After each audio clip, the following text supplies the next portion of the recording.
बहुत समय पहले की बात है। सुब्रतो लगभग 20 साल का एक लड़का था और कलकत्ता की एक कॉलोनी में रहता था। उसके पिताजी एक भट्टी चलाते थे जिसमें वे दूध को पका पका कर खोया बनाने का काम करते थे। सुब्रतो वैसे तो एक अच्छा लड़का था, लेकिन उसमें फिजूल खर्ची की एक बुरी आदत थी। वो अक्सर पिताजी से पैसा मांगा करता और उसे खाने पीने या सिनेमा देखने में खर्च कर देता। एक दिन पिताजी ने सुब्रतो को बुलाया और बोले, देखो बेटा, अब तुम बड़े हो गए हो और तुम्हें अपनी जिम्मेदारियां समझनी चाहिए। जो आए दिन तुम मुझसे पैसे मांगते रहते हो और उसे इधर उधर उड़ाते हो, ये अच्छी बात नहीं है। क्या पिताजी, कौन सा मैं आपसे 1000 रुपये ले लेता हूँ, चंद पैसों के लिए आप मुझे इतना बड़ा लेक्चर दे रहे हैं। इतने से पैसे तो मैं जब चाहूँ आपको लौटा सकता हूँ, सुब्रतो नाराज होते हुए बोला। सुब्रतो की बात सुनकर पिताजी क्रोधित हो गए, पर वो समझ चुके थे कि डांटने फटकारने से कोई बात नहीं बनेगी। इसलिए उन्होंने कहा, ये तो बहुत अच्छी बात है, ऐसा करो कि तुम मुझे ज्यादा नहीं बस 1 रुपये रोज लाकर दे दिया करो। सुब्रतो मुस्कुराया और खुद को जीता हुआ महसूस कर वहां से चला गया। अगले दिन सुब्रतो जब शाम को पिताजी के पास पहुंचा तो वे उसे देखते ही बोले, बेटा लाओ मेरे 1 रुपये। उनकी बात सुनकर सुब्रतो जरा घबराया और जल्दी से अपनी दादी माँ से 1 रुपये लेकर लौटा। लीजिए पिताजी, ले आया मैं आपके 1 रुपये, और ऐसा कहते हुए उसने सिक्का पिताजी के हाथ में थमा दिया। उसे लेते ही पिताजी ने सिक्का भट्टी में फेंक दिया। ये क्या, आपने ऐसा क्यों किया? सुब्रतो ने हैरानी से पूछा। पिताजी बोले। सुब्रतो ने भी ज्यादा बहस नहीं की और वहां से चुपचाप चला गया। अगले दिन जब पिताजी ने उससे 1 रुपया मांगा तो उसने अपनी माँ से पैसा मांग कर दे दिया। कई दिनों तक यही सिलसिला चलता रहा। वो रोज किसी दोस्त यार या संबंधी से पैसे लेकर पिताजी को देता और वो उसे भट्टी में फेंक देते। फिर एक दिन ऐसा आया जब हर कोई उसे पैसे देने से मना करने लगा। सुब्रतो को चिंता होने लगी कि अब वो पिताजी को 1 रुपये कहाँ से लाकर देगा। शाम भी होने वाली थी, उसे कुछ समझ नहीं आ रहा था कि वो करे क्या। 1 रुपया भी ना दे पाने की शर्मिंदगी वो उठाना नहीं चाहता था। तभी उसे एक अधेड़ उम्र का मजदूर दिखा जो किसी मुसाफिर को हाथ से खींचे जाने वाले रिक्शे से लेकर कहीं जा रहा था। सुनो भैया, क्या तुम थोड़ी देर मुझे ये रिक्शा खींचने दोगे? उसके बदले में मैं तुमसे बस 1 रुपये लूंगा, सुब्रतो ने रिक्शे वाले से कहा। रिक्शा वाला बहुत थक चुका था, वह फौरन तैयार हो गया। सुब्रतो रिक्शा खींचने लगा। ये काम उसने जितना सोचा था उससे कहीं कठिन था। थोड़ी दूर जाने में ही उसकी हथेलियों में छाले पड़ गए, पैर भी दुखने लगे। खैर, किसी तरह से उसने अपना काम पूरा किया और बदले में जिंदगी में पहली बार खुद से 1 रुपया कमाया। आज बड़े गर्व के साथ वो पिताजी के पास पहुंचा और उनकी हथेली में 1 रुपये थमा दिए। रोज की तरह पिताजी ने रुपये लेते ही उसे भट्टी में फेंकने के लिए हाथ बाया। रुकिए पिताजी, सुब्रतो पिताजी का हाथ थामते हुए बोला, आप इसे नहीं फेंक सकते, ये मेरे मेहनत की कमाई है। और सुब्रतो ने पूरा वाकया कह सुनाया। पिताजी आगे बढ़े और अपने बेटे को गले से लगा लिया। देखो बेटा, इतने दिनों से मैं सिक्के आग की भट्टी में फेंक रहा था, लेकिन तुमने मुझे एक बार भी नहीं रोका, पर आज जब तुमने अपनी मेहनत की कमाई को आग में जाते देखा तो एकदम से घबरा गए।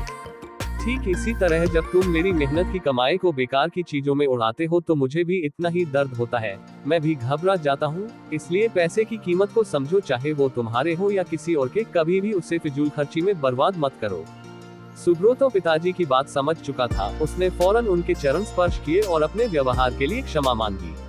आज वो 1 रुपये की कीमत समझ चुका था और उसने मन ही मन संकल्प लिया कि अब वो कभी भी पैसों की बर्बादी नहीं करेगा।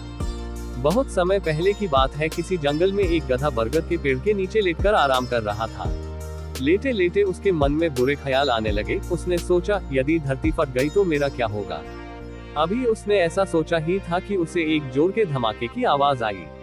वह भयभीत हो उठा और चीखने लगा, भागो भागो, धरती फट रही है, अपनी जान बचाओ।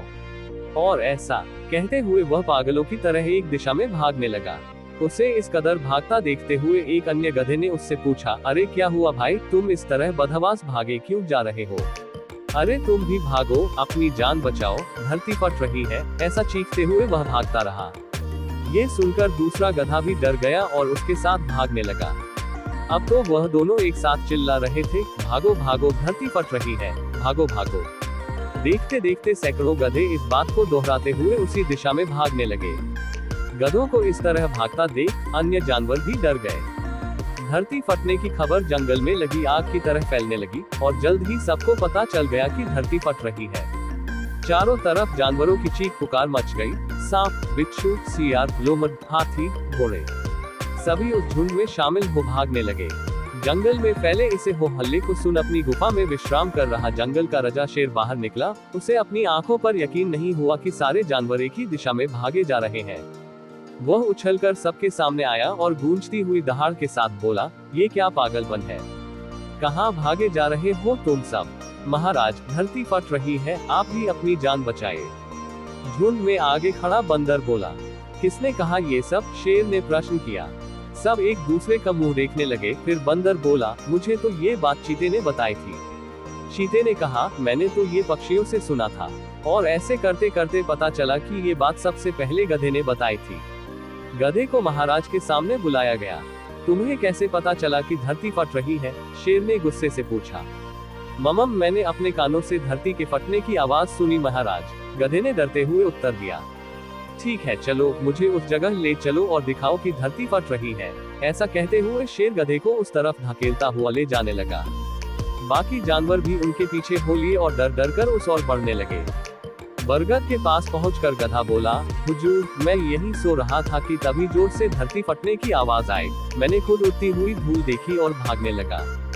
शेर ने आसपास जाकर देखा और सारा मामला समझ गया। उसने सभी को संबोधित करते हुए बोला, ये गधा महामूर्ख है। दरअसल पास ही नारियल का एक ऊंचा पेड़ है और तेज हवा चलने से उस पर लगा एक बड़ा सा नारियल नीचे पत्थर पर गिर पड़ा। पत्थर सरकने से आसपास धूल उड़ने लगी और ये गधा न जाने कैसे इसे धरती फटने की बात समझ बैठा। शेर ने बोलना जारी रखा, पर भाइयों, ये तो गधा है, पर क्या आपके पास भी अपना दिमाग नहीं है? जाइए, अपने घर जाइए और आइंदा से किसी अफवाह पर यकीन करने से पहले 10 बार सोचिएगा। फ्रेंड्स, हमारी लाइफ में भी कई बार ऐसा होता है कि हम किसी अफवाह को सुनते हैं और उस पर यकीन कर बैठते हैं। इन रूमर्स की चपेट में आकर हम कई बार ज्यादा पैसों की लालच में अपनी गाड़ी कमाई घरेलू कंपनियों में लगा देते हैं, तो कई मामलों में ये दंगों और भगदड़ के रूप में कई जाने ले लेता है।